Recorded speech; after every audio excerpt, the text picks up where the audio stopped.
The Oregon timber country in 1887 was a place where men went to disappear, and Thomas Big Tom McCready had been disappearing for the better part of 3 years. The giant Douglas firs that stretched toward heaven like cathedral spires had become his church, the rhythm of his axe against ancient wood his only prayer. At 6 feet 4 inches tall, with shoulders broad enough to carry the weight of the world, Tom had the kind of strength that came from grief turned into labor, loss transformed into purpose. His logging camp sat 15 miles north of the settlement of Cedar Falls, nestled in a valley where the morning mist clung to the tree line like smoke from a dying fire. It was here, in this wilderness sanctuary, that Tom had built his solitary existence after the consumption took his wife Mary and their unborn child back in Minnesota. Before we jump back in, tell us where you're tuning in from, and if this story touches you, make sure you're subscribed, because tomorrow I've saved something extra special for you. The other loggers respected his need for solitude, understanding that some wounds required the kind of silence only the deep woods could provide. On this particular October morning, the air carried the bite of early winter, and the leaves had turned the forest into a tapestry of gold and crimson. Tom was working a section of old-growth timber near Raven Creek, trees so massive that it would take him and his crew the better part of a week to bring down just one. The sound of his axe echoed through the forest in a steady rhythm, each strike precise and powerful. The kind of methodical work that allowed a man's mind to wander while his body stayed busy. That's when he heard it. At first, he thought it was just the wind moving through the branches, but as he paused to wipe the sweat from his brow, he heard it again. A sound so faint it might have been imagination, but Tom had spent enough time in these woods to know the difference between what belonged and what didn't. This sound didn't belong. It was human, weak, and filled with a desperation that made his chest tighten. Tom set down his axe and moved through the underbrush with surprising quiet for such a large man. His boots barely disturbed the carpet of fallen leaves as he followed the sound deeper into the forest, away from the familiar comfort of his worksite. The Douglas firs gave way to a dense thicket of elderberry and wild huckleberry bushes, their branches creating a natural maze that seemed designed to hide secrets. The sound came again, clearer now.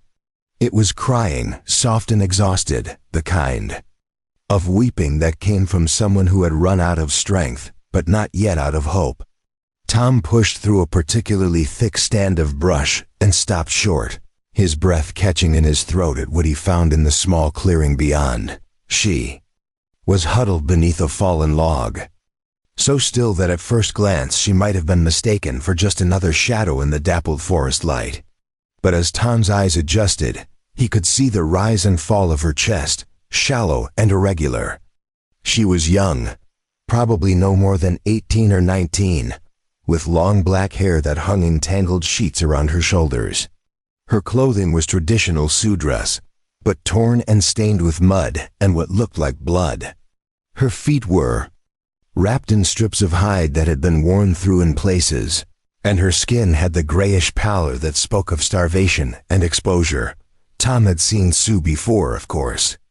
The tensions between the tribes and the growing number of white settlers had been simmering for years, occasionally boiling over into violence that left both sides bloodied and bitter. But he had never seen one like this, alone and clearly dying. In the deep woods, far from any known tribal territory, most of the Sioux had been pushed onto reservations years ago, their traditional hunting grounds carved up and sold to timber companies and railroad barons. As he watched, the young woman stirred slightly, her eyes fluttering open to reveal dark brown irises that seemed to hold depths of pain and fear that no one so young should carry. When she saw Tom standing at the edge of the clearing, her body tensed like a deer preparing to bolt, but she was clearly too weak to run. Instead, she pressed herself back against the fallen log, her breathing becoming rapid and shallow. Tom raised his hand slowly, the universal gesture of peace, and took a careful step back to show he meant no harm. "Easy there," he said softly, his voice carrying the gentle tone he had once used to calm spooked horses. "I'm not going to hurt you." The young woman said nothing, but her eyes tracked his every movement with the wariness of someone who had learned that survival depended on reading the intentions of strangers. Tom could see that she was trying to assess whether he represented salvation or just another threat in what had clearly been a long series of dangers. He crouched down slowly, making himself smaller and less threatening, and pulled his water canteen from his belt. The sound of the liquid sloshing inside made the young woman's eyes widen slightly, and Tom could see her cracked lips part unconsciously. She was desperately thirsty, that much was obvious, but still cautious enough not to trust easily. "Water," Tom said simply, holding up the canteen so she could see it clearly. "Clean water from the creek up the mountain. You need it more than I do right now." He set the canteen on the ground between them and backed away a few steps, giving her space to decide whether to trust him or not. The young woman stared at the canteen for a long moment, then at Tom's face, searching for signs of deception or malice. Whatever she saw there must have convinced her, because she slowly reached out with a trembling hand and grasped the water container that she drank with the desperate intensity of someone who hadn't had clean water in days, large gulps that spoke of profound thirst. Tom watched as some color returned to her cheeks and her breathing became steadier. When she finally lowered the canteen, she looked at him with something that might have been gratitude, though suspicion still lurked in her dark eyes.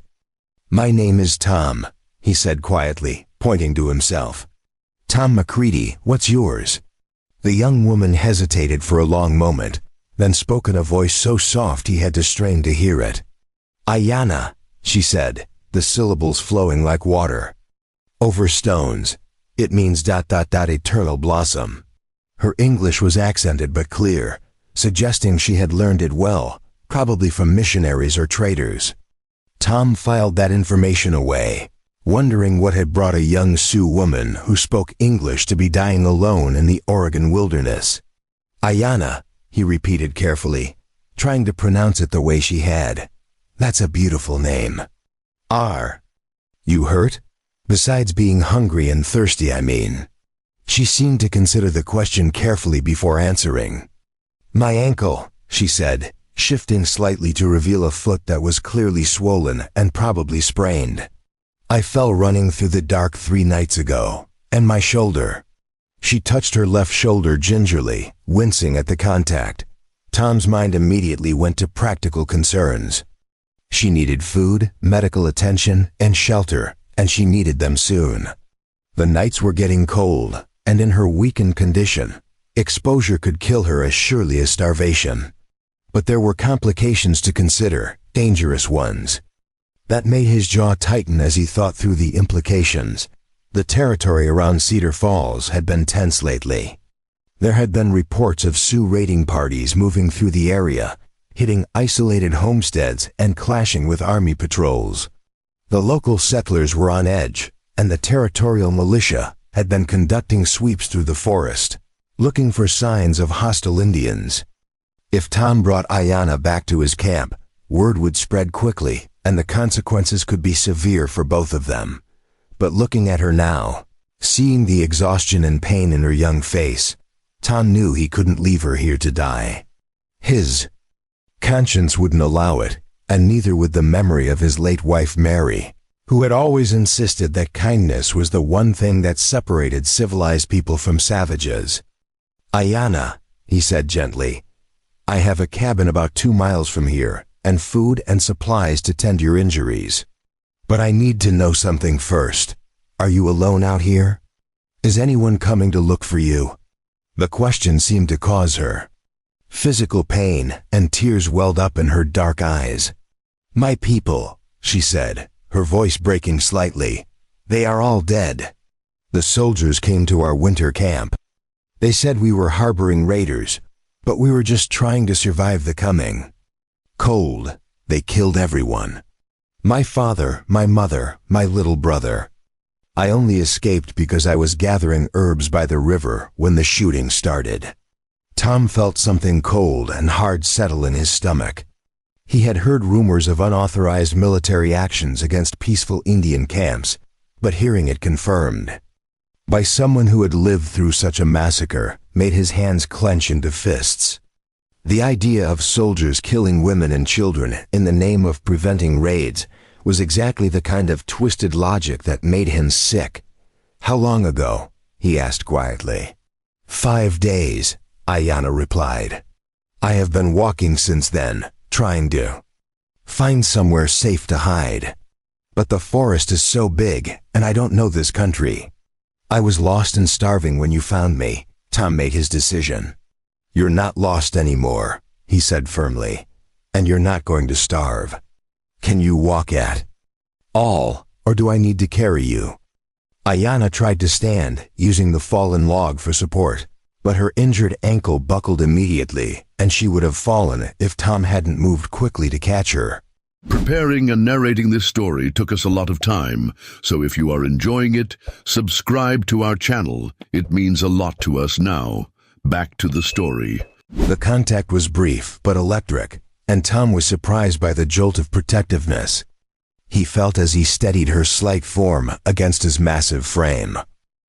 "Carry it is," he said, scooping her up in his arms as easily as he might lift a child. She was lighter than she should be, probably 20 pounds underweight from her ordeal, and Tom felt another surge of anger at the circumstances that had brought her to this point. As he carried her through the forest toward his cabin, Ayanna remained quiet, her head resting against his shoulder with what seemed like the first real relaxation she had allowed herself in days. Tom found himself acutely aware of her presence, the way her hair smelled like wood smoke and pine needles, the way her breathing gradually slowed and deepened as exhaustion finally overcame vigilance. His cabin was a sturdy structure he had built himself from local timber, with thick walls and a stone chimney that would keep the interior warm even in the harshest winter weather. It was designed for one person, but there was a small loft area that could serve as sleeping quarters for a guest, assuming that guest didn't mind the rustic accommodations. Tom kicked the door open and carried Ayanna inside, setting her carefully on the rough-hewn chair near the fireplace. She looked around the cabin with curious eyes, taking in the simple but functional furnishings, the shelves lined with books, the rifle mounted above the mantelpiece, and the photographs on the wall. That showed Tom with a pretty blonde woman who was obviously his late wife.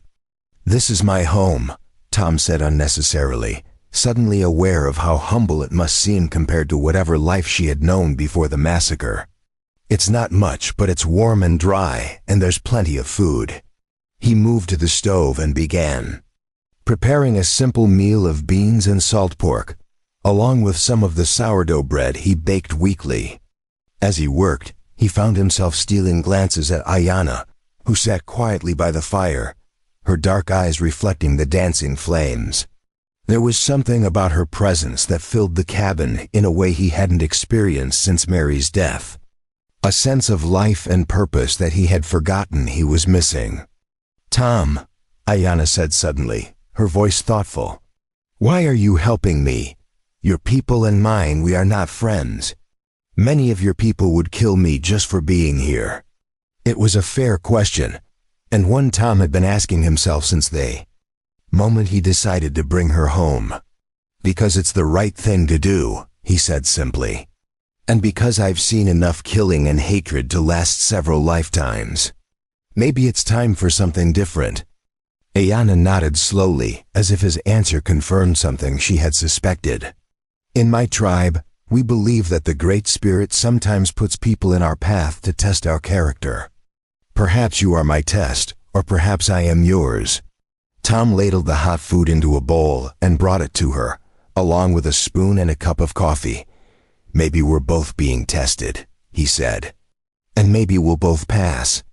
As Ayanna ate with obvious hunger, Tom found himself watching her carefully, noting the delicate way she moved despite her exhaustion, the intelligence in her dark eyes, the quiet dignity that poverty and suffering hadn't been able to touch. She was beautiful, there was no denying that, but it was more than physical beauty that drew his attention.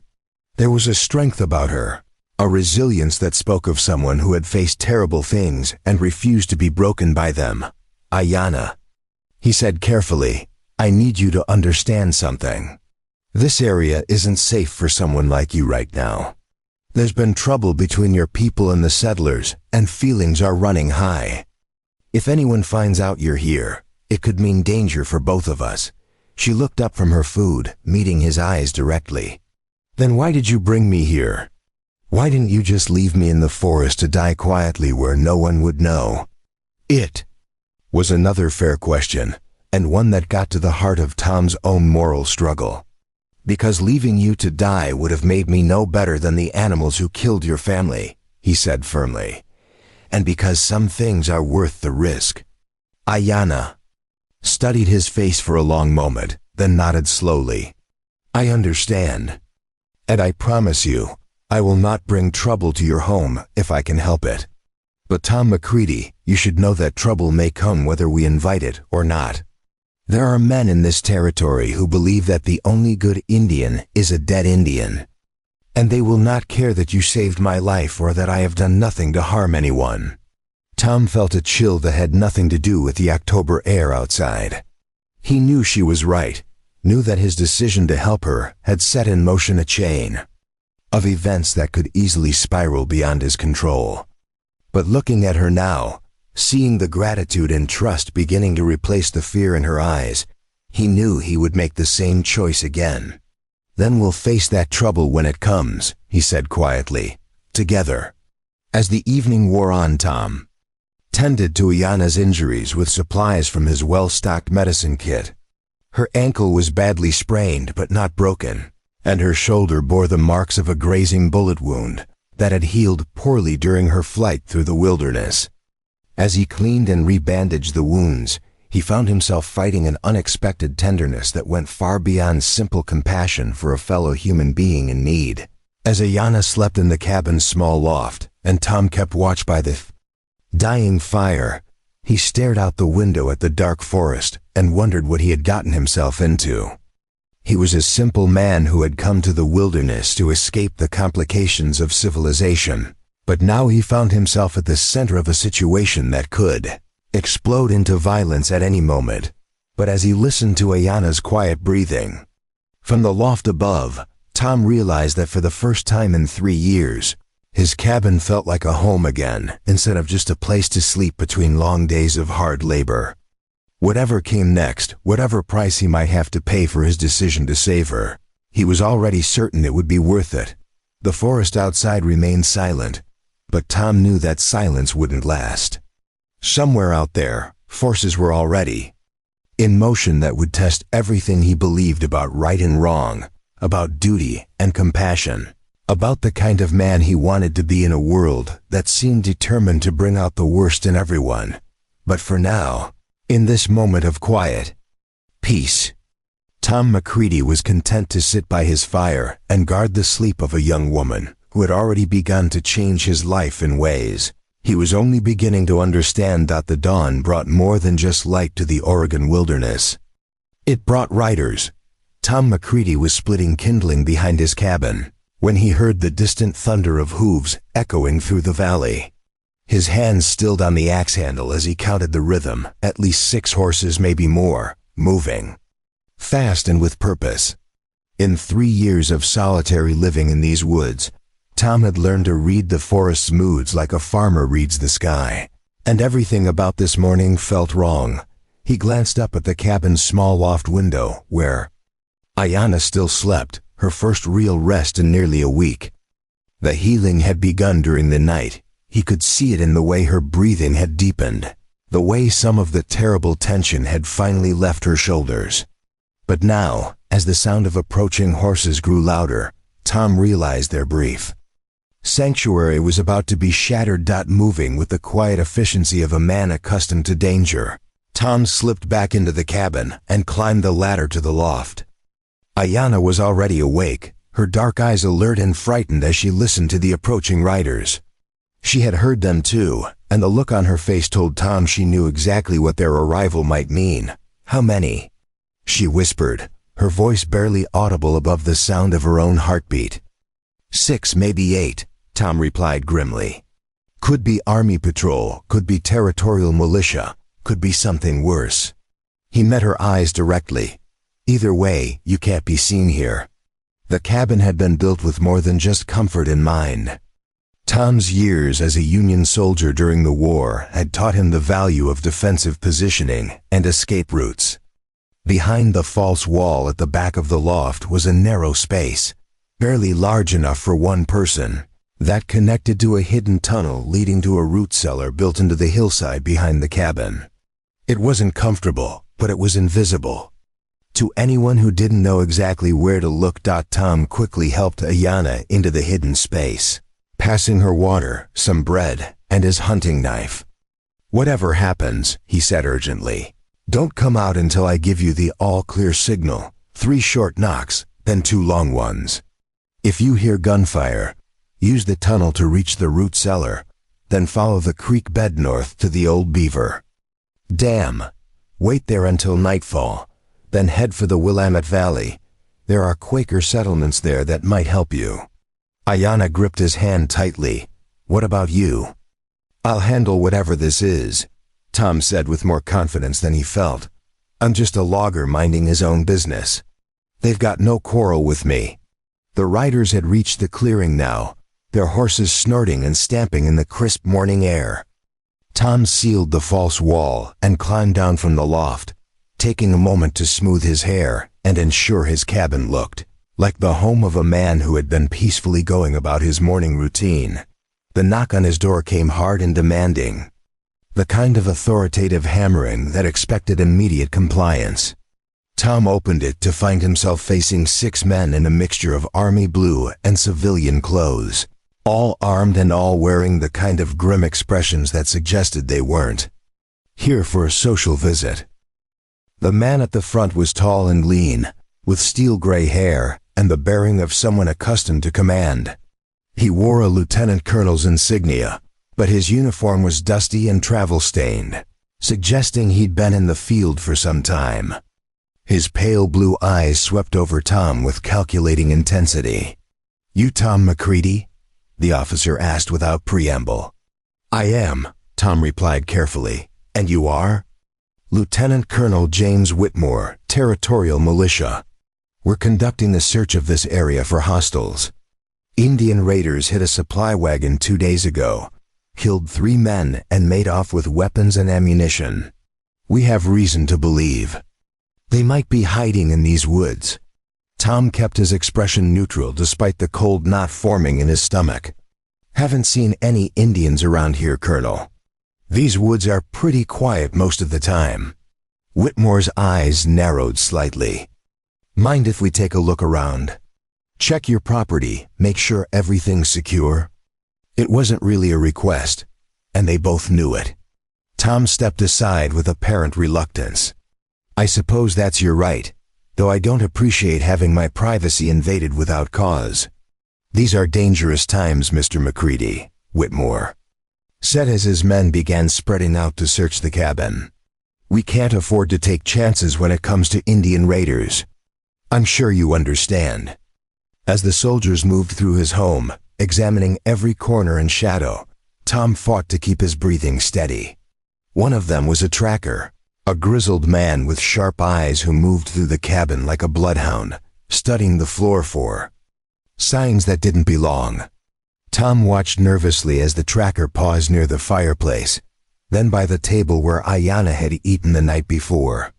Colonel, the tracker said quietly, there's been someone else here recently. Someone small, light on their feet, and there's food missing from what a man living alone would normally consume. Whitmore's attention sharpened like a blade. Explain. The tracker pointed to barely visible scuff marks on the wooden floor.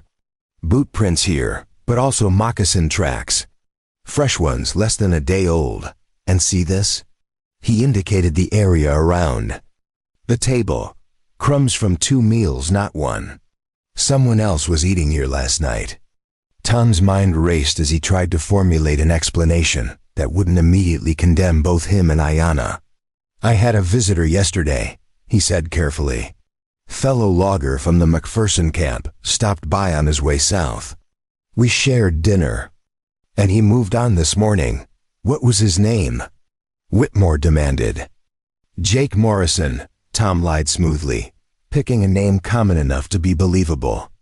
Big fellow, red beard, works the crosscut saw for McPherson's crew. The tracker was still studying the floor, his weathered face creased in concentration. These moccasin tracks, he said slowly. They're small. Too small for any logger I've ever seen. And the gait is wrong, shorter steps, different weight distribution. Colonel, these tracks were made by an Indian woman. The temperature in the cabin seemed to drop 10 degrees as Whitmore's face hardened into granite. Mr. McCready, he said, with deadly quiet, I'm going to ask you one more time, and I suggest you think very carefully before you answer. Have you seen any Indians in this area? Tom met the colonel's stare without flinching. Like I told you, no sir. Just me and the trees out here. One of the soldiers called out from the loft. Colonel, you might want to see this. Whitmore climbed the ladder with Tom close behind, his heart hammering against his ribs. The soldier was holding up a small piece of beadwork that must have fallen from Ayana's torn dress during the night. The intricate pattern was unmistakably Sioux craftsmanship, the kind of detail work that would be immediately recognizable to anyone familiar with Indian artifacts. Well, well, Whitmore said softly, turning the beadwork over in his hands. It seems our Mr. McCready has been less than truthful with us. Tom's mind went blank for a moment, then desperation sparked inspiration. I found that in the woods yesterday, he said quickly. Figured it might be worth something to a trader, so I brought it home. Guess I forgot about it. You forgot about finding Indian beadwork in your own territory? Whitmore's voice dripped skepticism. How remarkably convenient. The tracker had climbed into the loft as well and was now examining every inch of the small space. Tom watched in growing dread as the man's eyes swept over the false wall, noting slight irregularities in the wood grain that would be invisible to most people, but glaring obvious to someone trained to spot hidden things. Colonel, the tracker said quietly, this wall's been disturbed recently. See how the dust pattern doesn't match the rest of the loft? And there's fresh sawdust in these cracks, like someone's been working on it. Tom's blood turned to ice as Whitmore approached the false wall with predatory interest. Mr. McCready, the colonel said conversationally, the penalty for harboring hostile Indians is death by hanging. The penalty for lying to federal officers during a military investigation is 20 years at hard labor. Right now, you're looking at both charges. I don't know what you're talking about, Tom said desperately. That's just a storage space I built last month for winter supplies. Then you won't mind if we take a look inside, Whitmore replied, drawing his sidearm. Stand back. The next few seconds stretched like hours as Whitmore examined the wall, looking for the mechanism that would reveal the hidden space. Tom's hands clenched and unclenched at his sides as he calculated distances and angles, wondering if he could reach his rifle before the soldiers could stop him. But even if he could somehow fight his way out of the cabin, what? Then, he and Ayana would be fugitives, hunted through the wilderness by men who knew these woods almost as well as he did, just as Whitmore's fingers found the nearly invisible catch that would open the false wall. A new sound echoed through the forest. Gunshots, rapid and sustained, coming from the direction of the main logging road. The sound was unmistakably that of a battle, multiple weapons firing in anger. Colonel, one of the soldiers called from outside. Riders coming fast from the south. Looks like trouble. Whitmore hesitated, his hand still on the wall catch, torn between investigating Tom's cabin and responding to what sounded like an active engagement. The gunfire intensified, and Tom could hear shouting voices mixing with the crack of rifles. Sergeant Collins, Whitmore barked. Take 2 men and secure this cabin. No one goes in or out until we return. The rest of you, mount up. We've got Indians to catch." As the majority of the patrol thundered away toward the sound of battle, Tom found himself under guard by 3 grim-faced soldiers who clearly considered him a potential enemy. Sergeant Collins was a heavy-set man with small, mean eyes and the kind of perpetual scowl that suggested he enjoyed his work a little too much. "Sit down and shut up," Collins ordered, gesturing toward a chair with his rifle. "And don't even think about trying anything clever. The colonel might want you alive for questioning, but accidents happen all the time in Indian country." Tom sat carefully, his mind racing as he tried to process what was happening.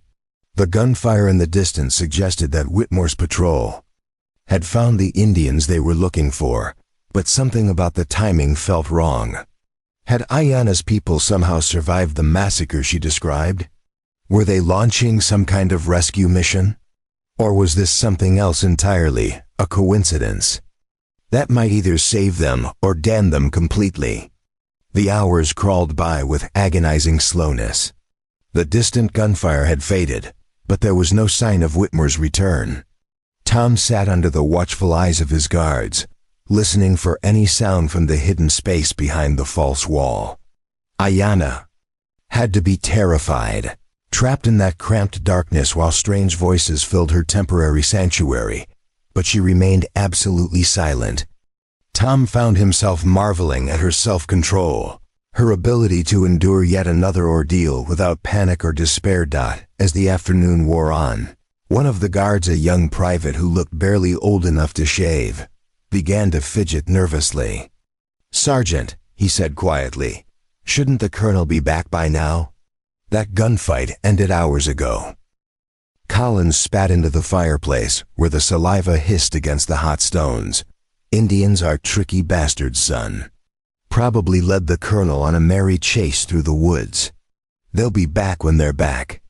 But Tom could see uncertainty in the sergeant's eyes, a growing worry that suggested not everything was going according to plan. As the shadows lengthened and evening approached, that uncertainty began to spread to the other guards as well.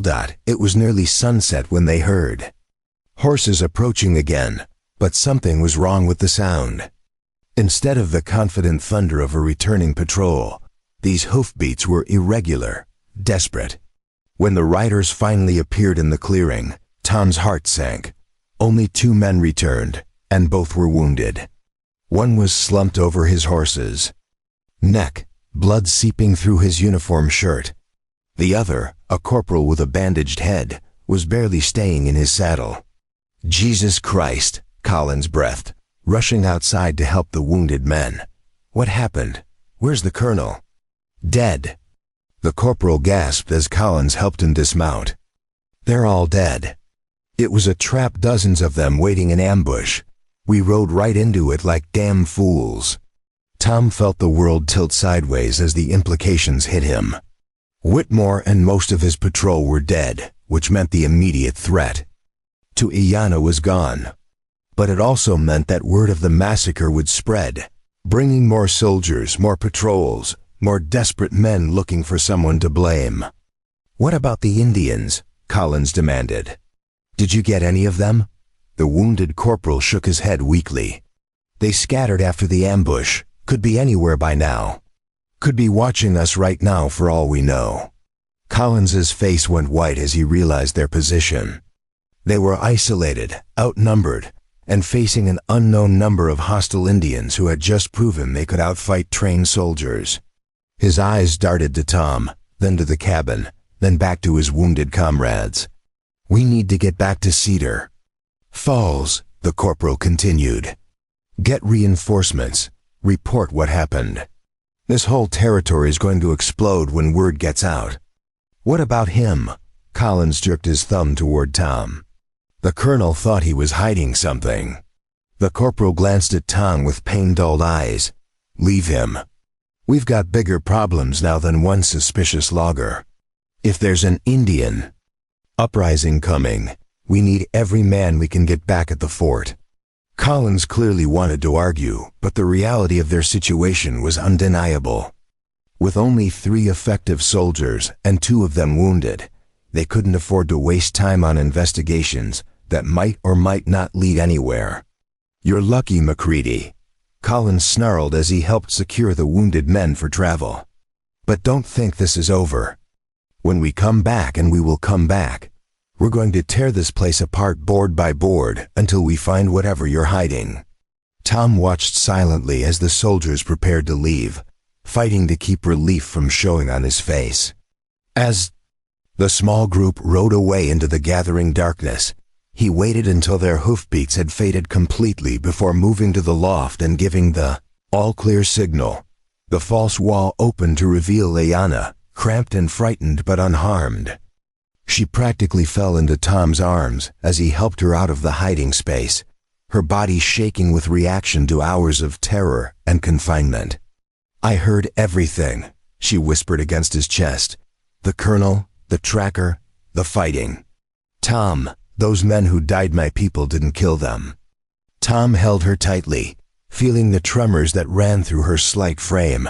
"What do you mean?" "The attack the soldiers described.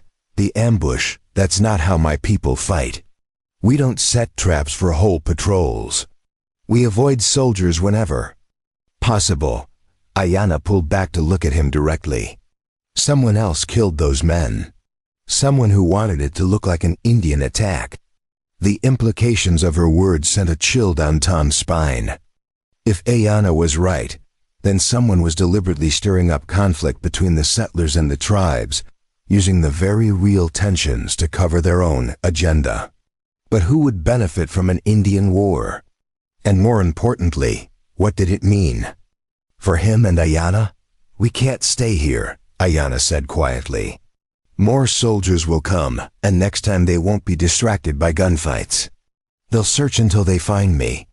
Tom knew she was right, but the thought of leaving his home, the sanctuary he had built from grief and hope, felt like tearing out his own heart. This cabin represented 3 years of healing, 3 years of finding peace in solitude and honest work. But looking at Ayana's face, seeing the trust and desperation in her dark eyes, he realized that some things were more important than places, no matter how much they meant. "Then we'll leave," he said simply. "Tonight, before they can organize a proper search. I know places in these mountains where we can hide, places where no patrol will ever find us." "Tom," Ayana said softly, "you don't understand what you're giving up. Your home, your life, your people, once you help me escape, you can never come back. You'll be branded a traitor, hunted like an animal." Tom cupped her face in his large, calloused hands, marveling at the softness of her skin and the strength in her eyes. "My life was already over," he said quietly. "I've been dead inside for 3 years, just going through the motions of living. You changed that. You brought me back to life, and I'm not about to let them kill you for it." As they prepared to abandon the cabin and flee into the wilderness, Tom took one last look around the home he had built with such care and hope. Tomorrow it would be searched and probably burned, another casualty in a conflict that seemed designed to destroy everything good and decent in its path. But as he helped Ayana gather supplies for their flight, Tom realized that home wasn't a place after all. It was a feeling, a sense of belonging and purpose that had nothing to do with walls and foundations. And for the first time in years, Tom MacCready felt like he was finally going home. The forest waited outside, dark and full of unknown dangers. But it also offered freedom, the chance to build something new from the ashes of what they were leaving behind. And as they slipped away into the night, Tom knew that whatever lay ahead, they would face it together. The mountain trail wound through Douglas fir and western hemlock like a serpent's backbone, climbing steadily toward the high country where few men dared to venture. Tom MacCready moved with the silent confidence of someone who had walked these paths 100 times. But tonight every shadow seemed to hold danger.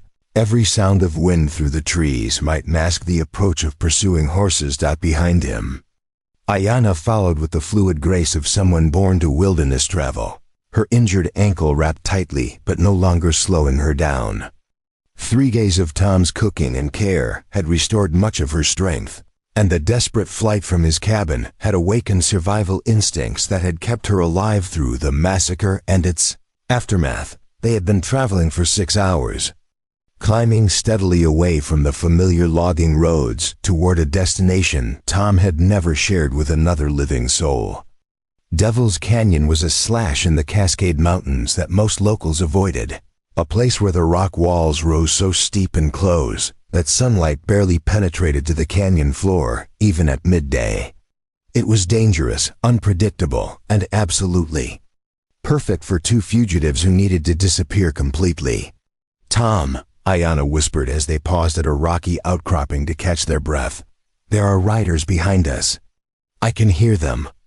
Tom strained his ears and caught what she had noticed, the distant sound of shod hooves on stone, still far below but definitely following their trail.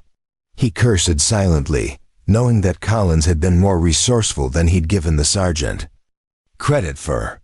Instead of waiting for reinforcements from Cedar Falls, the man had obviously organized a pursuit using local volunteers and whatever soldiers could be spared from other duties. "How many?" Tom asked quietly. Ayanna closed her eyes, focusing on the sounds that drifted up from the valley below.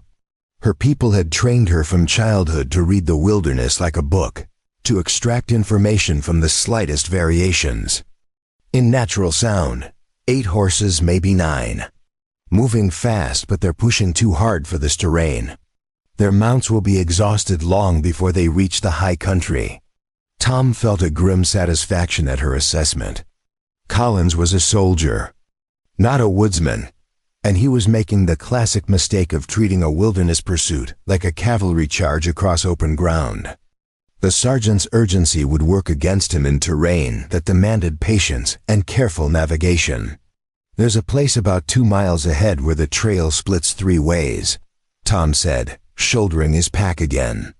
"We'll take the middle path into Devil's Canyon. Even if they follow us that far, the canyon has a dozen different exits. They'll never be able to cover them all." As they resumed their climb, Tom found himself stealing glances at Ayanna, marveling at her resilience and grace under pressure. Most people would have been paralyzed by terror at the thought of armed men hunting them through the wilderness, but she moved with calm determination, her dark eyes constantly scanning the trail ahead for obstacles or opportunities. "You've done this before," Tom observed quietly. "Running from soldiers, I mean." Ayanna nodded, her expression growing distant. "Many times, even before the massacre. The army has been pushing our people for years, driving us from traditional hunting grounds, forcing us onto reservations where the land cannot support our families. Sometimes we had no choice but to run." "Is that why you speak English so well?" Tom asked. "Because you've had to deal with soldiers and government officials?" "My father was a chief, but he was also a practical man," Ayanna replied. "He knew that understanding our enemies was the key to surviving them. He sent me to the mission school for 3 years, where I learned to read and write and speak like a white woman. He said knowledge was a weapon that could never be taken away."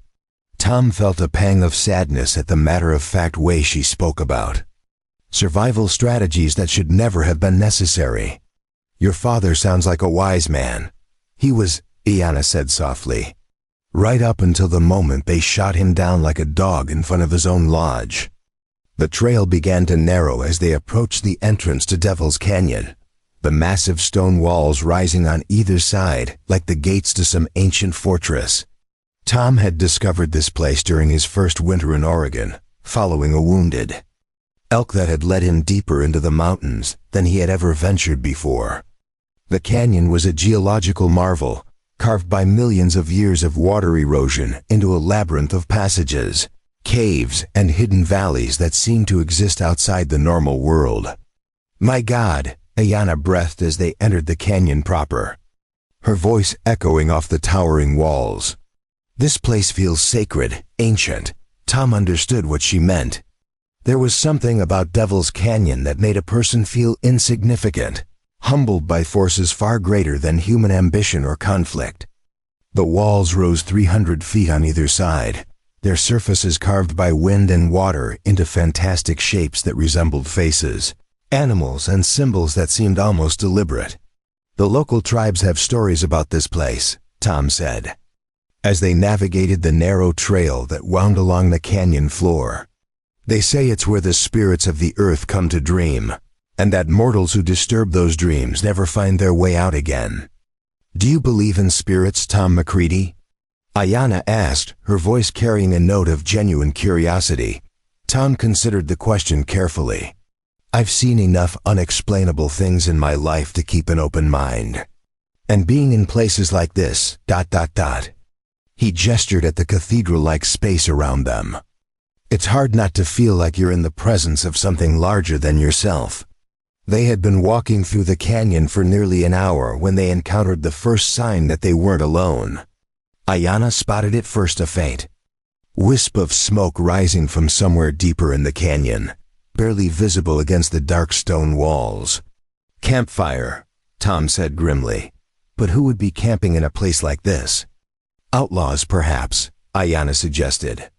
Men who need to hide from the law, or ... Or other Indians, Tom finished, understanding her unspoken concern. People like you, looking for a place where the soldiers can't follow. The possibility changed everything. If there were other Native Americans hiding in Devil's Canyon, Tom and Ayanna might find allies, or they might find themselves caught between two groups of armed men, with every reason to distrust each other. Tom's presence would complicate any encounter with Indians who had good reason to hate white men, while Ayanna's tribe affiliations might not guarantee safety among people from different nations who had their own grievances and territorial disputes. We need to know who we're dealing with, Tom said finally. But we approach carefully, ready to run if things go bad. They followed the smoke to its source, moving with exaggerated caution through the twisting passages of the canyon. The campfire turned out to belong to a group unlike anything Tom had expected. 4 men and 2 women, clearly Indian but from different tribes, sitting around a small fire that had been carefully positioned to minimize the visibility of its smoke. The oldest member of the group was a weathered man with gray-streaked braids and the bearing of a warrior. When he saw Tom and Ayanna approaching, he rose smoothly to his feet, his hand moving instinctively toward the knife at his belt. The others followed his lead, creating a defensive line that spoke of people accustomed to danger. That's far enough, the older man said in clear English, his voice carrying the authority of someone used to being obeyed. State your business here, white man. Tom raised his hands to show he carried no weapons, while Ayanna stepped slightly forward to take the lead in what could be a crucial negotiation. I am Ayanna of the Minneconjou Lakota, she said formally, using the traditional greeting of her people. This man is Tom McCready, who saved my life and has protected me from the soldiers who murdered my family. The older man's expression shifted slightly, surprise replacing suspicion. Minneconjou? From which band? Chief Running Bear's people, Ayanna replied. We wintered in the valley of the greasy grass before the soldiers came. The man's face went hard with recognition and sympathy. I know of that massacre. We heard the smoke talk from the eastern tribes. Your people fought bravely before they fell. One of the women in the group, a striking figure with premature white streaks in her black hair, stepped forward. I am white. Dove of the Nez Perce. If this man truly saved you from the soldiers, then he is welcome at our fire. The formalities of introduction continued as Tom and Ayanna learned the stories of their unexpected companions. The group was indeed composed of refugees from different tribes, Nez Perce, Crow, and Yakama, all fleeing various forms of persecution and violence. They had found each other during their wanderings and formed a temporary alliance for mutual protection and survival.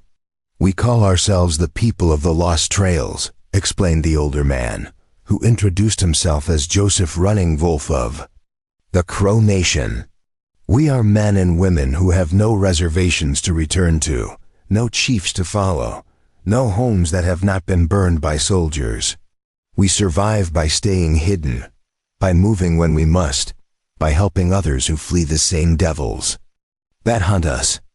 As they shared food around the fire, Tom learned more about the complex web of conflict and displacement that had driven these people into hiding. Each had a story of loss and betrayal, of promises broken and families destroyed by the relentless westward expansion of white settlement. "But you, Tom McCready," said White Dove, studying him with intelligent dark eyes, "what drives a white man to risk everything for one of us? What do you gain by making yourself an enemy of your own people?" It was a fair question, and one that Tom had been asking himself since the moment he decided to help Ayanna. "I don't know if I can explain it in a way that makes sense," he said slowly. "But I've seen enough death and hatred to last several lifetimes. When I found Ayanna dying in the forest, I had a choice: leave her to die, or remember what it means to be human. I chose to be human." Joseph Running Wolf nodded approvingly. "That is a good answer. Many men of all colors have forgotten what it means to be human. They think strength comes from causing pain, that victory requires the complete destruction of their enemies."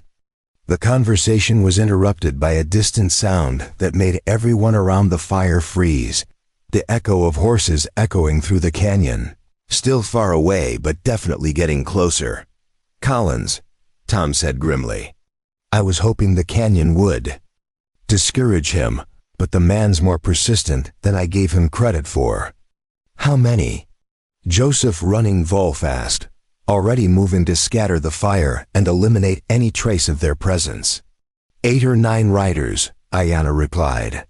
"Soldiers and militia, heavily armed and determined to capture us. The older warriors." Expression grew thoughtful as he considered their options. "This canyon has many passages, but most of them lead to dead ends or drops that would kill a horse. There are only 3 ways out the way you came: the northern passage that leads to the high peaks, and the western trail that eventually reaches the Willamette Valley. They'll split up to cover all 3 routes," Tom realized. "Even if we avoid them tonight, they'll just wait at the exits until we're forced to come out. Unless," said White Dove with a smile that didn't reach her eyes, "we give them something else to think about." The plan that emerged from their hurried conference was as dangerous as it was audacious. The people of the Lost Trails would create a diversion, leading Collins and his men on a chase through the canyon's most treacherous passages while Tom and Ayanna escaped through a route so difficult that no sane person would attempt it: a narrow ledge that ran along the canyon wall, 300 feet above the floor, leading to a hidden cave system that connected to the northern exit. "The Shadow Walk," Joseph Running Wolf called it, his expression grave as he described the route. "My grandfather told me stories of warriors who used it in the old days, but I have never attempted it myself. The ledge is barely wide enough for one person, and one mistake means death." Tom studied the canyon wall in the flickering firelight, trying to trace the path the older man described. The ledge was there, just visible as a slightly darker line against the stone, but it looked impossibly narrow and exposed. "I'll go first," Tom said finally. "If anyone's going to fall, it should be me." "No," Ayanna said firmly. "I know that kind of terrain. My people have hidden trails like this in the Black Hills. I should lead." As they prepared for the most dangerous part of their escape, Tom found himself marveling at the courage of the people around him. Joseph Running Wolf and his companions were risking their lives for 2 strangers, simply because it was the right thing to do. Their willingness to help proved that humanity and compassion could survive even in the midst of the brutal conflict that was tearing the territory apart. The diversion began just as Collins and his men entered the main canyon. The people of the Lost Trails made themselves visible just long enough to draw pursuit, then melted into the labyrinthine passages like ghosts. The sounds of pursuit echoed through the canyon, shouting voices, horses' hooves on stone, the occasional gunshot as nervous soldiers fired at shadows. While Collins and his men chased phantoms through the maze, Tom and Ayanna began their ascent to the Shadow Walk. The climb to reach the ledge was treacherous enough, requiring them to scale nearly vertical rock faces using handholds that were often no more than cracks in the stone.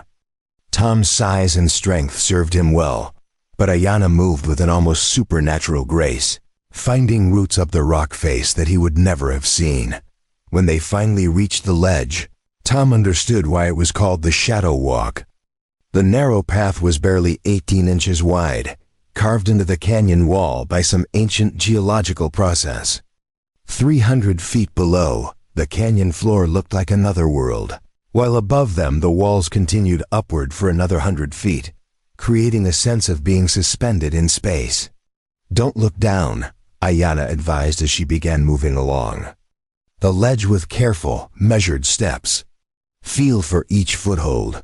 Test it before you trust it with your full weight. And whatever you do, don't think about how far we could fall. The traverse of the Shadow Walk took nearly 2 hours, each step a careful negotiation with gravity and fear. Several times, pieces of the ledge crumbled away under their feet, sending rocks tumbling into the abyss below. Tom found himself pressed against the canyon wall so tightly that the stone scraped against his chest, his fingers finding purchase in cracks that seemed too small to support his weight. Halfway across, they encountered the most dangerous section, a gap in the ledge where some ancient rockfall had taken out 20 feet of the path. The only way across was to climb higher, following a system of natural handholds and small ledges that required them to move like spiders across a vertical wall. "Tom," Ayanna called softly as they navigated this obstacle. "Below us, do you see?" Tom risked a glance downward and saw Collins and his men far below, their torches creating tiny pools of light as they searched the canyon floor. The soldiers looked frustrated and increasingly desperate, firing their weapons at every shadow that might conceal an enemy. "They're lost," Tom realized. Joseph Running Wolf's people led them so deep into the maze that they can't find their way back out. "Good," Ayanna replied grimly. "Let them wander in circles until their horses collapse. Maybe then they'll understand what it feels like to be hunted." When they finally reached the cave system that marked the end of the Shadow Walk, both Tom and Ayanna collapsed in exhaustion, their nerves frayed by hours of mortal danger. The caves were a relief after the exposed ledge, providing shelter and concealment while they recovered their strength. "We did it," Tom said wonderingly, still hardly believing they had survived the traverse. "We actually made it across." Ayanna leaned against him, her body trembling with reaction. "My grandfather used to say that the spirits protect those who fight for justice. Perhaps he was right." As they rested in the safety of the caves, listening to the distant echoes of Collins's frustrated search, Tom realized that something fundamental had changed between them during their time with the people of the Lost Trails. They were no longer just a rescuer and refugee thrown together by circumstance. They had become partners, allies who trusted each other completely. "What happens now?" Ayanna asked quietly. "Where do we go from here?" Tom considered the question carefully. The northern exit from the canyon would take them into the high country, where they could travel undetected toward the Canadian border. But that path led to exile, to a life of permanent hiding from a world that would never forgive their choices. "I've been thinking about what Joseph Running Wolf said," Tom replied slowly. "About remembering what it means to be human. Maybe running away isn't enough anymore. Maybe it's time to stand and fight." Ayanna looked at him with surprise and growing understanding. "You want to go back? To expose whoever is staging these attacks, whoever killed those soldiers and blamed my people. Someone is using this conflict for their own purposes," Tom said with growing conviction. "They're getting rich while innocent people die on both sides. If we can prove that, if we can show people the truth, we could stop a war," Ayanna finished. "But Tom, it would mean going back into the heart of danger. Collins will still be hunting us, and now we'll have whoever staged that ambush To worry about as well, Tom nodded grimly. I know, but hiding in the wilderness for the rest of our lives isn't really living. And if we don't do something, how many more people will die? How many more families will be destroyed? As dawn broke over Devil's Canyon, Tom McCready and Ayanna made a decision that would change the course of their lives forever. Instead of fleeing to safety, they would return to face their enemies. They would seek the truth that could prevent a war, or die trying. The hunt was far from over. In fact, it was just beginning. The town of Cedar Falls had transformed in the weeks since. Tom McCready and Ayanna had fled into the wilderness. What had once been a sleepy logging community now resembled an armed camp, with barricades erected at every approach and armed patrols walking the streets at all hours. Fear hung in the air like smoke from a forest fire, thick and choking, turning neighbor against neighbor and friend against friend. From their hiding place in the abandoned sawmill on the outskirts of town, Tom and Ayanna watched the transformation with growing unease. They had returned under cover of darkness, following game trails and creek beds that Tom knew from his years of solitary hunting. The mill had been shut down 2 years earlier when the owner fled east after a series of mysterious accidents, and its empty buildings provided perfect concealment for two people who needed to observe without being seen. Look at them, Ayanna whispered as they watched a patrol of armed civilians march past their hiding spot. They're terrified of shadows. Someone has filled their heads with stories of savage Indians lurking in every forest, waiting to murder them in their beds. Tom studied the faces of the men in the patrol, recognizing several as loggers he had worked alongside during his first months in Oregon. These were not cruel men by nature, but fear had twisted them into something ugly and dangerous. They carried their weapons like talismans against an evil they didn't understand, their eyes darting constantly toward the tree line, as if expecting an attack at any moment. Fear makes people stupid, Tom observed quietly. And stupid people are easy to manipulate. That had been the pattern they'd observed during 3 days of careful surveillance. Someone was systematically spreading rumors and stoking panic throughout Cedar Falls, turning every unusual sound into evidence of Indian activity and every missing chicken into proof of impending massacre. The stories grew more elaborate with each telling, until half the town was convinced that thousands of bloodthirsty warriors were massing in the surrounding forests. Tom and Ayanna had also noticed something else, a pattern to the panic that suggested careful orchestration rather than random fear.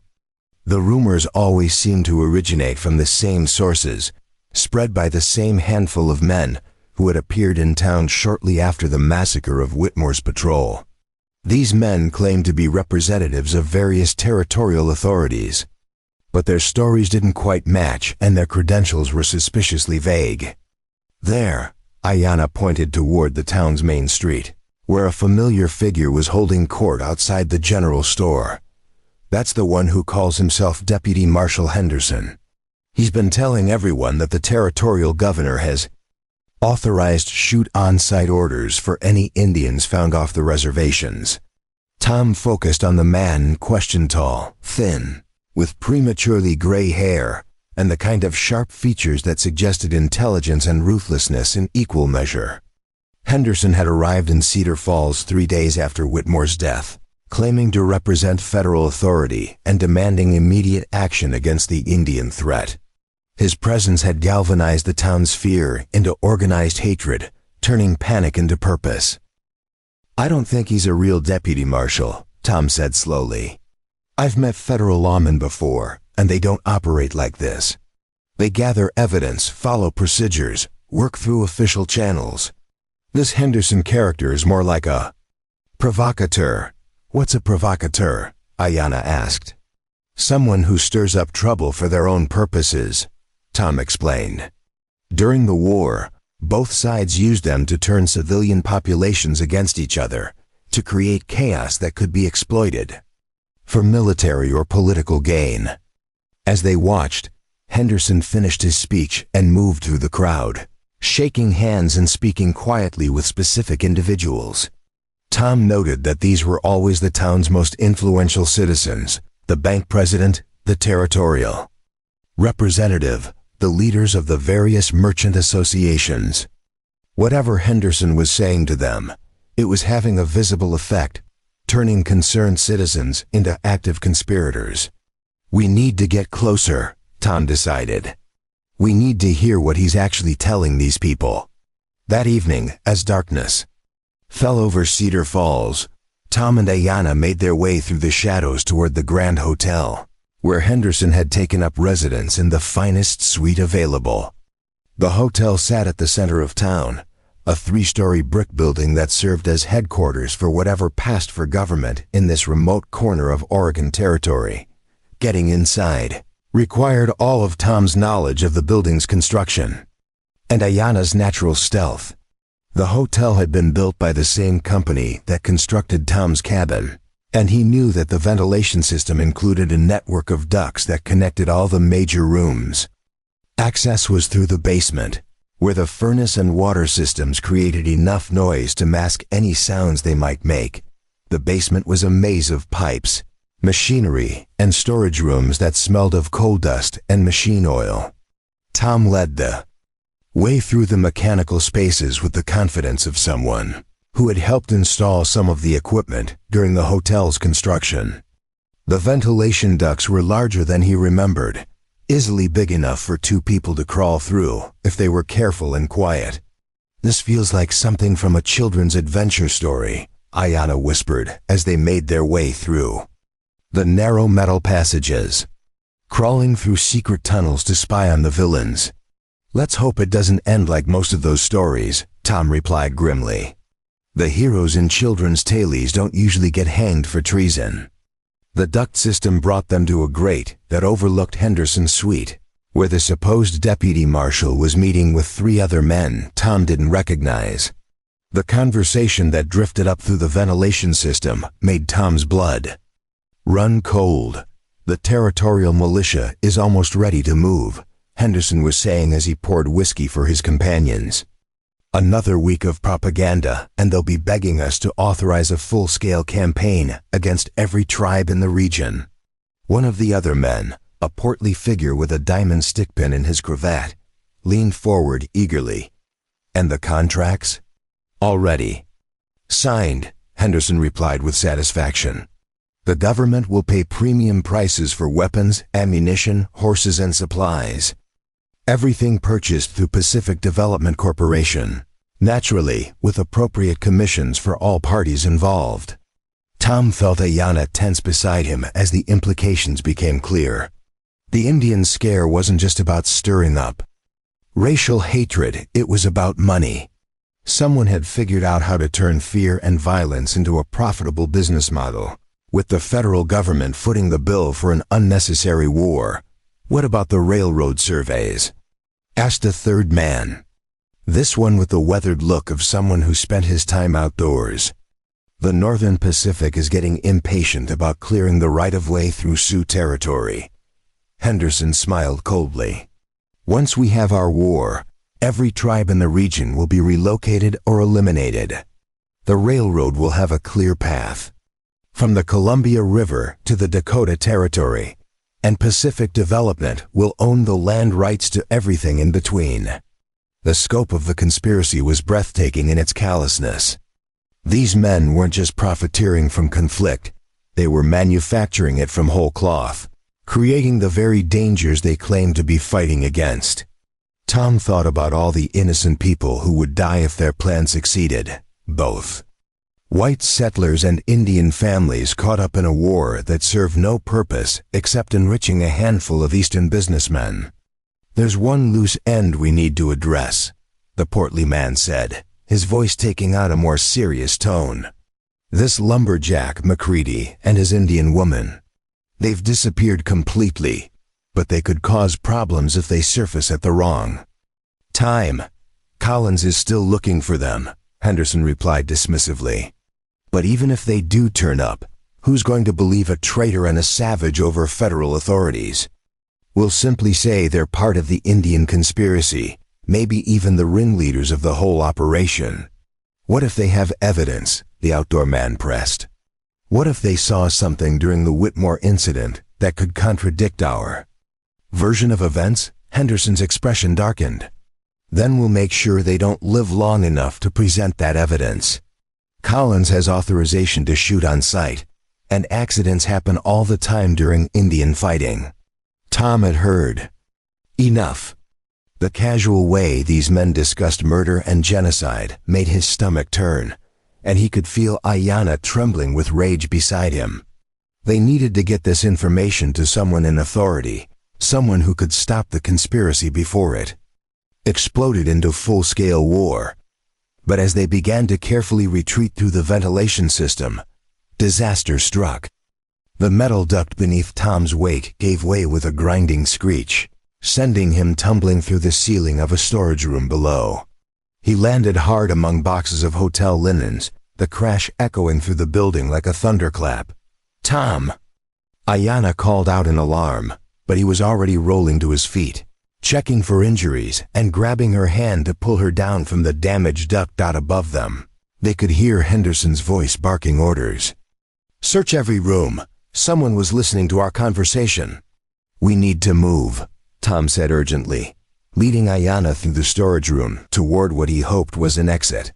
The basement was suddenly alive with the sound of running feet and shouting voices as Henderson's men mobilized to find the intruders.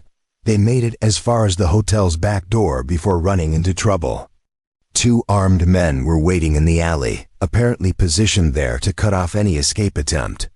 Tom recognized one of them as Collins, the sergeant who had searched his cabin, but the other was a stranger with the cold eyes of a professional. "Killer. Well, Collins said with vicious satisfaction. "Tom McCready and his pet Indian, just like we figured. Henderson's going to be real pleased when we drag you upstairs." Tom pushed Ayanna behind him, his mind racing as he calculated distances and angles. They were outnumbered and outgunned, with no obvious escape route and no help coming. But surrender meant death, both for them and for all the innocent people who would die in Henderson's manufactured war. "Sergeant Collins," Tom said carefully, "you're being used. Henderson isn't a real deputy marshal, and this whole Indian scare is a fraud designed to start a war that will make rich men richer." Collins laughed harshly. "Nice try, McCready, but we heard your little spy mission upstairs. You're the one who's been working with the Indians, probably feeding them information about patrol routes and supply movements. Think about it." Tom pressed desperately. "When has Whitmore's patrol been found? Where are the bodies? Why haven't any of the other Indian attacks left evidence that can be verified?" For just a moment, Tom thought he saw doubt flicker in Collins's eyes. But then the other man, the professional killer, stepped forward with his gun drawn. "Enough talk," the stranger said coldly. "Henderson wants them alive for questioning, but he'll settle for dead if necessary." That's when Ayanna acted, moving with the lightning speed that had kept her alive through the massacre and its aftermath. She grabbed a handful of dirt from the alley and flung it into the killer's eyes. As he cursed and stumbled backward, she snatched a piece of broken brick from the ground and hurled it at Collins with deadly accuracy. The brick caught Collins in the temple, dropping him like a sack of grain. Tom didn't waste the opportunity. He lunged forward and grappled with the blinded gunman, using his superior size and strength to wrestle the weapon away before the man could clear his vision. "This way," Ayanna called, already moving toward the mouth of the alley where their horses waited hidden in a grove of cottonwoods. They had learned the value of always having an escape route planned, and tonight that preparation saved their lives. Behind them, the hotel erupted in chaos as Henderson's men realized their quarry was escaping. Shouts and gunshots filled the night air, but Tom and Ayanna were already mounted and riding hard toward the forest, using darkness and their knowledge of the local terrain to stay ahead of pursuit. They didn't stop until they reached a hidden camp they had prepared in the mountains, a place where they could rest and plan their next move. As they sat by a carefully concealed fire, sharing jerky and cold coffee, both of them were quiet with the weight of what they had discovered. "It's worse than we thought," Ayanna said finally. "They're not just trying to steal land or make money from army contracts. They're planning to wipe out entire nations of people, generations of families and cultures." Tom nodded grimly. "And they're using the government's own fear and prejudice to do it. Every person who dies in this war will be a victim of their greed." "What can we do?" Ayanna asked. "We have no proof except our word, and as Henderson said, who's going to believe? A traitor and a savage over federal authorities." Tom stared into the fire, his mind working through possibilities and obstacles. They needed evidence, something concrete that would expose the conspiracy to people with the power to stop it. But more than that, they needed allies, people who could spread the truth faster than Henderson could spread his lies. "The people of the Lost Trails," Tom said suddenly. "Joseph Running Wolf and his people have contacts throughout the territory, connections to tribes and traders, and even some government officials who still believe in justice. If we can get word to them, they could spread the truth to every tribe in the region," Ayanna finished, her eyes lighting up with hope. "And if the tribes know this is all a lie, they won't respond to Henderson's provocations the way he expects."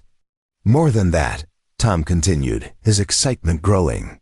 "Some of those tribal leaders have relationships with honest officials in the territorial government, people who would investigate if they knew what to look for."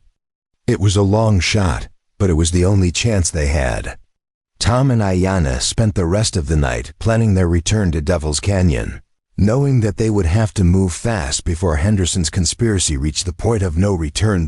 As dawn broke over the mountains, painting the sky in shades of gold and crimson, Tom looked at Ayanna and saw his own determination reflected in her dark eyes. They had uncovered a truth that could prevent a war, but sharing that truth would require them to risk everything they had fought so hard to protect. "Are you ready for this?" Tom asked quietly. "Once we start down this path, there's no going back. We'll be fighting not just Henderson and his men, but the fear and hatred they've planted in people's hearts." Ayanna reached for his hand, her fingers strong and sure as they intertwined with his. "My people have a saying, the truth is like water, it always finds a way to flow downhill. Henderson's lies may seem strong now, but truth has a power that greed can never match." Tom squeezed her hand, drawing strength from her courage and wisdom. "Then let's make sure the truth flows like a flood." As they prepared to leave their mountain sanctuary, both of them knew they were riding toward the most dangerous confrontation of their lives. Henderson's conspiracy had momentum and money, and the weight of government authority behind it. But Tom and Ayanna had something more powerful. They had the truth, and they had each other. The war for the soul of the Oregon Territory was about to begin, and everything would depend on whether love and justice could triumph over fear and greed. The odds were against them, but as Ayanna had said, truth has a power that no amount of money can buy. Now, they just had to survive long enough to set that truth free. The smoke signals rose from 3 different peaks at dawn, spelling out a message in the ancient language of the high country that would be understood by every tribe within 100 miles. Joseph Running Wolf had received Tom and Ayanna's warning, and now the truth was spreading like wildfire through the network of Native American communities that Henderson's conspiracy had tried so hard to manipulate from their position on Eagles Rest, the highest point in the Cascade foothills. Tom and Ayanna watched as answering signals appeared on distant mountains. The people of the Lost Trails had become something more. They were now the heart of a communication network that connected dozens of tribal groups across the territory, all united by the knowledge that they were being used as pawns in someone else's game.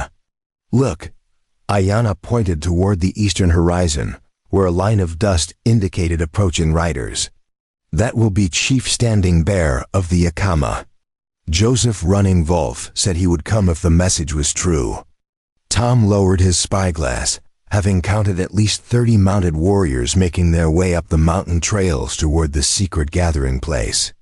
Similar groups had been arriving all morning, delegations from tribes that were supposed to be enemies, all brought together by the revelation that their conflicts were being orchestrated by outside forces.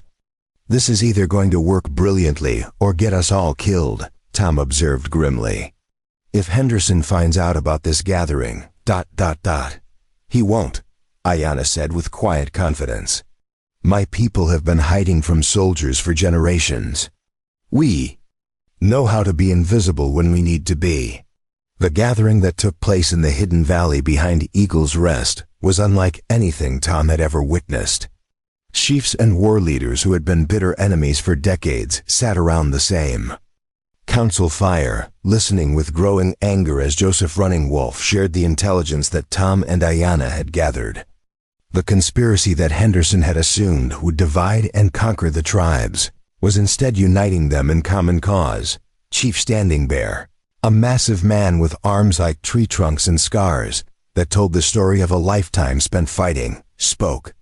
For many when he rose to address the council, "For too long, we have danced to the white man's music, fighting each other while they steal our land and corrupt our children. This Henderson and his Pacific Company have shown us the truth. They see us not as enemies, but as obstacles to be removed for profit." White Dove stood next, her voice carrying the authority of someone who had survived the Nez Perce War and lived to tell the tale. "But knowing the truth is only the beginning. How do we stop them? How do we expose their lies to people who want to believe that we are savages?" The debate that followed was intense and sometimes heated, but Tom was struck by the intelligence and strategic thinking of these leaders who were often dismissed as ignorant barbarians by white society. These were people who had been fighting asymmetric warfare against superior forces for decades, and they understood better than any army manual how to turn an enemy's strengths against them. "Henderson's plan depends on fear," observed Running Wolf thoughtfully. "He needs the white settlers to believe they are under constant threat, that only a war of extermination can make them safe. But what if we could show them something different?" The plan that emerged from the council was audacious in its simplicity. Instead of responding to Henderson's provocations with violence, the allied tribes would do the opposite. They would demonstrate their peaceful intentions in ways that couldn't be ignored or misinterpreted. Trade delegations would visit every settlement in the territory, offering goods and services that showed the economic benefits of cooperation over conflict.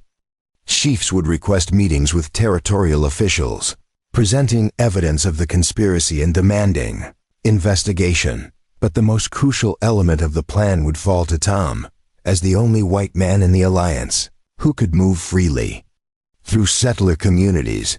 He would need to return to Cedar Falls and somehow present the evidence they had gathered to people with the authority to act on it.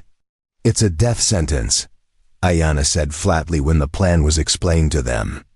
"Henderson will have every approach to town watched, and the moment you show your face, you'll be shot as a traitor." "Maybe," Tom acknowledged. "But there are people in Cedar Falls who knew me before this madness started, people who might listen if I can reach them. And without someone on the inside, all the evidence in the world won't matter." The war party that Henderson had been trying to provoke never materialized. Instead, as Tom made his way back towards Cedar Falls through forest paths he had walked 1,000 times, he found the countryside filled with something unprecedented: Indians and whites working together. Trade caravans moved along the main roads under joint escort, while mixed hunting parties shared campsites and cooking fires. The sight that greeted him as he approached the outskirts of town was even more remarkable. The barricades that had turned Cedar Falls into an armed camp were still there, but they were unmanned. Instead of fearful settlers scanning the tree line for hostile warriors, Tom saw children playing in the streets while their parents conducted business with tribal delegations in the town square. Henderson's carefully constructed atmosphere of terror had evaporated like morning mist, replaced by something that looked almost like a festival. The conspiracy that was supposed to have triggered a war had instead created the most peaceful period in the territory's recent history. Tom made his way toward the Grand Hotel, where he hoped to find Territorial Representative William Hayes, the one honest official who might have the authority to act on the evidence they had gathered. But as he approached the building, he realized something was very wrong. The hotel was surrounded by armed men, not the usual civilian militia, but professional soldiers who carried themselves with the discipline of regular army troops. "McCready." The voice cracked like a whip across the town square, causing conversations to stop and heads to turn. Henderson stood on the hotel's front porch, flanked by a dozen men in blue uniforms who looked like they had seen serious combat. "How convenient of you to save us the trouble of hunting you down." Tom stopped in the middle of the street, acutely aware that he was surrounded, but determined not to show fear. "Henderson, or should I say, whatever your real name is. I don't think you're really a deputy marshal any more than you're an honest man." Henderson's laugh was like the sound of breaking glass. "Perceptive as always. No, Mr. McCready, I'm not a deputy marshal. I'm Colonel Marcus Henderson of the 7th Cavalry, and these are my men. We've been tracking you and your Indian friends for quite some time." The revelation hit Tom like a physical blow. Henderson wasn't just a corrupt civilian official. He was a serving military officer using his position to stage false flag operations and profit from the chaos that resulted. The scope of the conspiracy was even larger than they had imagined. "Your army," Tom said slowly, understanding flooding through him. "You've been using military resources to stage the attacks you've been blaming on the tribes." "Very good," Henderson replied mockingly. "Though you're only seeing the tip of the iceberg. Did you really think a few civilians could organize something of this scope?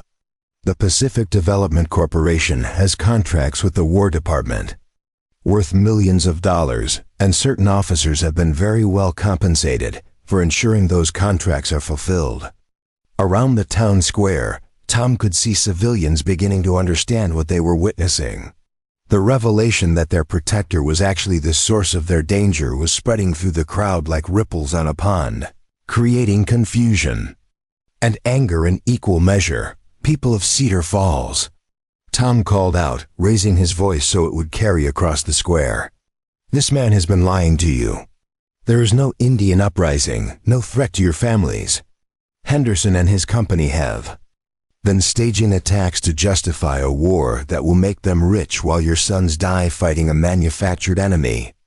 The crowd's murmur grew louder, but Henderson's soldiers raised their weapons, creating a barrier of steel between Tom and the people he was trying to reach. "Enough," Henderson snarled. "Seize him." That's when the real cavalry arrived. "Chief." Standing Bear and 30 Yakama warriors emerged from the surrounding buildings, where they had been waiting in concealment, their weapons trained on Henderson's soldiers.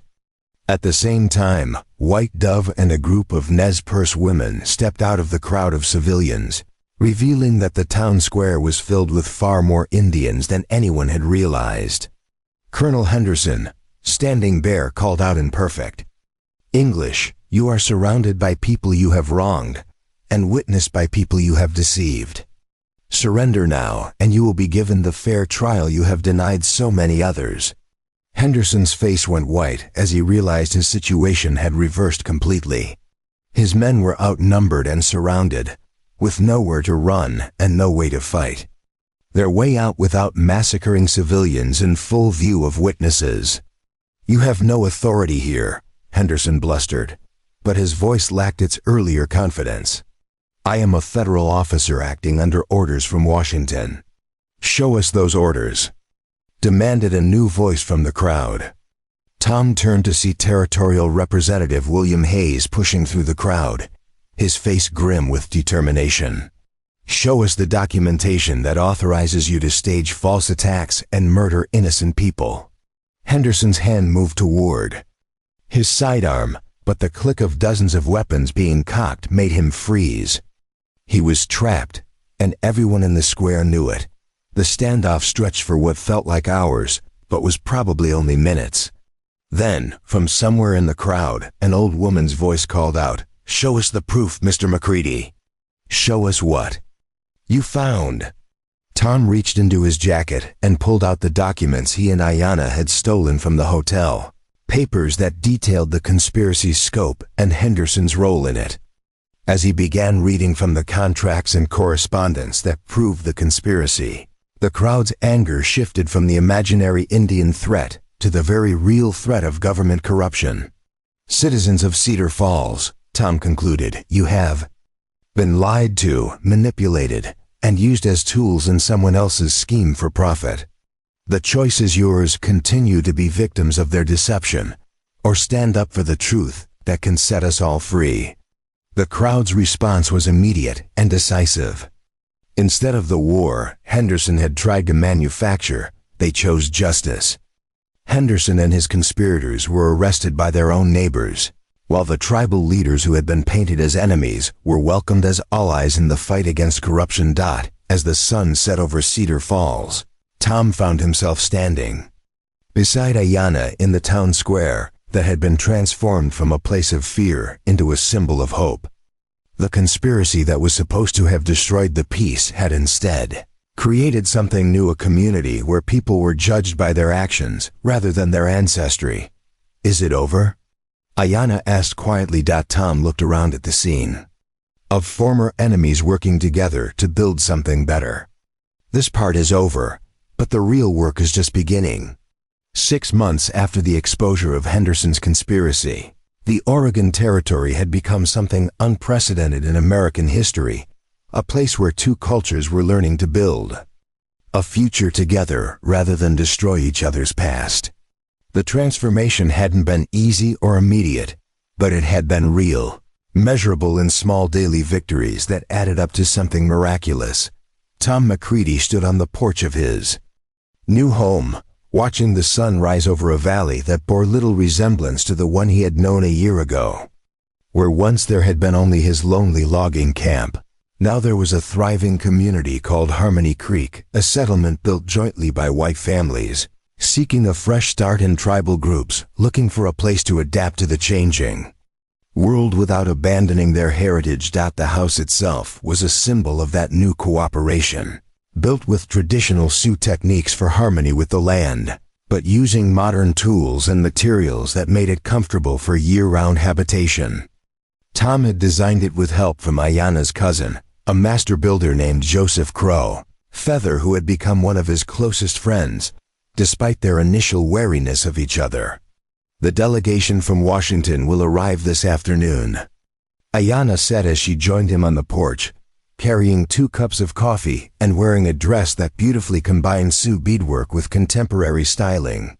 "Are you nervous about testifying before the Territorial Commission?" Tom accepted the coffee gratefully, still marveling at how natural it felt to share these quiet morning moments with someone who understood both his past and his hopes for the future. A little. It's one thing to expose corruption to local officials, but when senators and territorial governors get involved, the stakes become much higher. The commission that was coming to investigate Henderson's conspiracy represented the federal government's official response to the scandal that had rocked the territory. Tom's testimony would be crucial in ensuring that the reforms they had fought for would become permanent law rather than temporary expediency. "You'll do fine," Ayanna assured him, settling beside him on the wooden bench they had built together. "You have something that politicians rarely encounter, the absolute truth, backed by evidence they can't dispute." The evidence in question sat locked in the Territorial Bank's vault, a collection of documents, recorded testimonies, and financial records that painted a comprehensive picture of how private interests had tried to manipulate government policy for profit.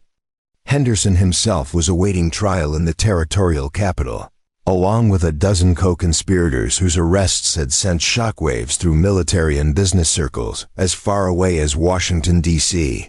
But the legal proceedings, important as they were, represented only one dimension of the change that had swept through the region. The real transformation could be seen in the daily life of communities like Harmony Creek, where children who had been taught to fear each other were now learning to play together, and where adults were discovering that cooperation produced better results than conflict. "Tom!" A young voice called out across the settlement's main street, and both Tom and Ayanna turned to see Running Deer, Joseph Crowfeather's 10-year-old son, racing toward them with the boundless energy of childhood.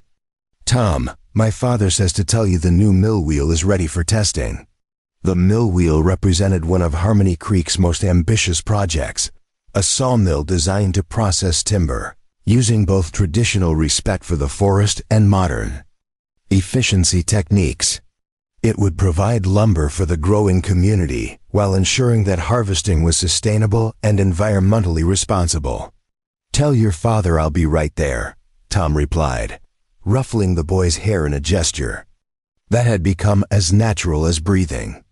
6 months ago, the idea of casual physical affection between a white man and an Indian child would have been scandalous in most of the territory.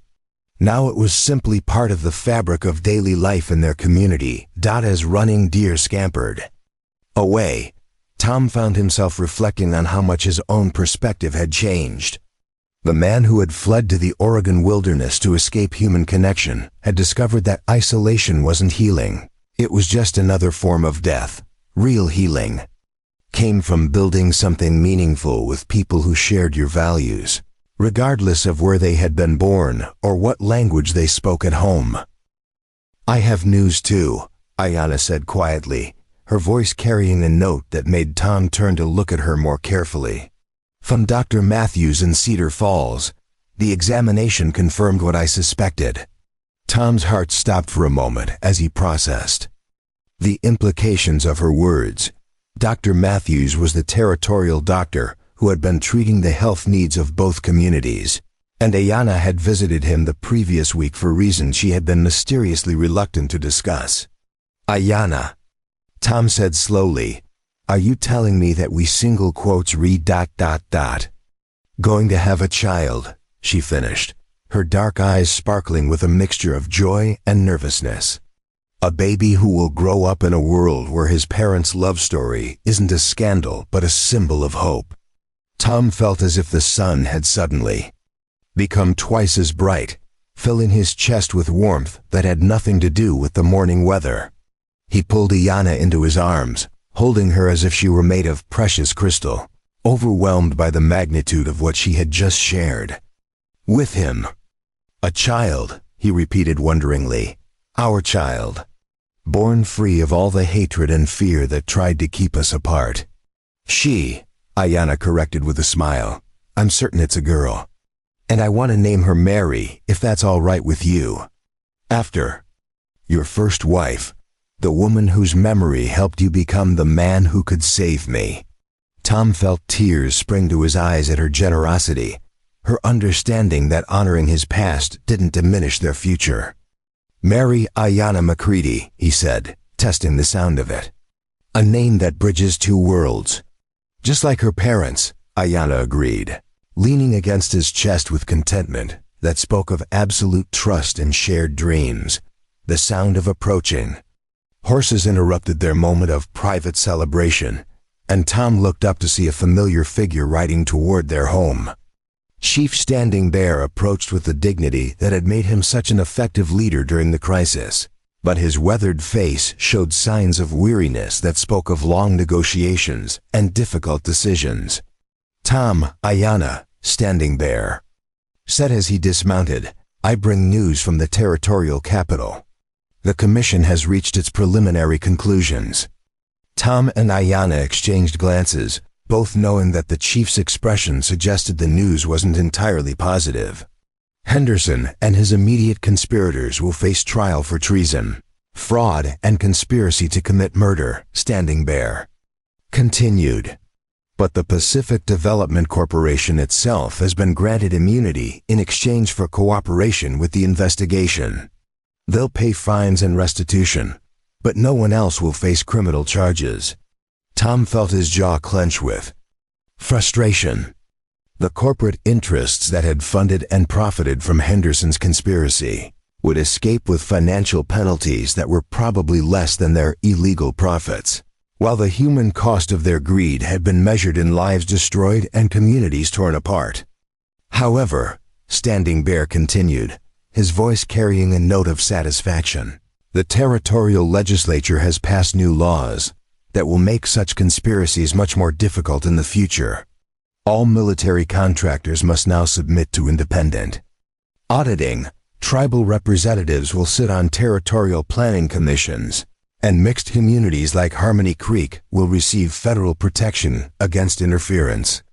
The legal victory was incomplete, but significant, establishing precedents that would protect future generations from the kind of manipulation they had experienced. More importantly, it represented official recognition that cooperation between cultures was not only possible, but beneficial for everyone involved. "There's something else," Standing Bear added, his expression becoming more personal. "The territorial governor has asked me to extend an invitation to both of you. He wants Tom to serve as the territory's first director of cultural integration, helping to establish similar communities throughout the region." Tom blinked in surprise. "He wants me to work for the government? After everything that's happened?" "He wants you to help change the government," Standing Bear corrected, "to ensure that what happened here in Harmony Creek becomes the model for territorial policy rather than the exception to it." Tom looked at Ayanna, seeing his own conflicted feelings reflected in her eyes. The opportunity to influence policy on a territorial scale was tempting, but it would also mean leaving the community they had worked so hard to build. "We don't have to decide today," Ayanna said gently. "Our child won't be born for months yet, and Harmony Creek will always be here for us to return to." As the afternoon wore on and the federal commission arrived to take Tom's testimony, he found himself thinking about the strange journey that had brought him to this moment. A year ago, he had been a broken man hiding from life in the wilderness, consumed by grief and isolation.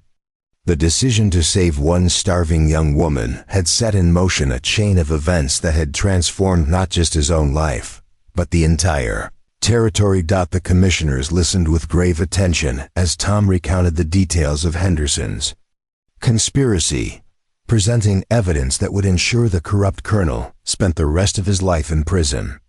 But even as he testified about corruption and violence, Tom found his thoughts turning to hope and possibility, to the child that would soon be born into a world where love could triumph over hatred. That evening, as Harmony Creek celebrated both the legal victory and the McCready family's happy news, Tom stood once again on his porch with Ayanna beside him. The settlement spread out below them in the gathering dusk, lights beginning to twinkle in windows where families of different backgrounds were sharing meals and stories and dreams for the future. "Do you ever wonder what would have happened if I hadn't found you that day in the forest?" Tom asked quietly. Ayanna considered the question seriously. "I think the Great Spirit puts people in each other's paths for reasons we don't always understand at the time. You saved my life, but I think maybe I saved yours too. We saved each other, and that gave us the strength to save others." Tom nodded, understanding that their love story was ultimately about more than just two people finding each other. It was about the power of compassion to overcome prejudice, of courage to challenge injustice, and of hope to build bridges across the deepest divides. As stars began to appear in the darkening sky, Tom McCready and Ayanna looked toward a future that they would build together, one child, one family, one act of kindness at a time. The wilderness that had once been their refuge had become their home, and the love that had begun with a desperate rescue had grown into something that would change the world. In the end, that was perhaps the most powerful truth of all, that love, real love, was never just about the two people who shared it. True love always reached beyond itself, creating ripples of hope and healing that could transform entire communities and generations yet to come. The hunt was finally over. The real adventure was just beginning. Up next, you've got two more standout stories right on your screen. If this one hit the mark, you won't want to pass these up. Just click and check them out. And don't forget to subscribe and turn on the notification bell so you don't miss any upload from us.